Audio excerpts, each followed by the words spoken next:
Hello, and welcome back to our daily devotional, The First Word. Today is day 20, and it's titled Strength in Community. Our scripture reference today is in Ecclesiastes chapter 4, verses 9 and 10. Let's read together.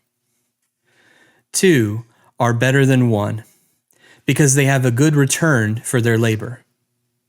If either of them falls down, one can help the other up. God designed us to live in community, where we can encourage, support, and strengthen one another. Life is easier and richer when we have others to walk alongside us. Community reflects God's love and reminds us that we are never alone. Here are some questions to think about today. Who has God placed in your life to encourage and support you?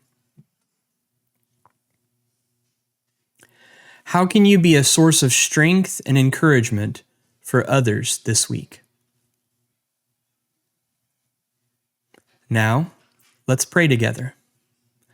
Lord, thank you for the gift of community. Help us to build strong relationships that reflect your love and bring encouragement to those around us. In Jesus' name, amen. Thank you for joining us today. We'll see you tomorrow for day 21 of The First Word.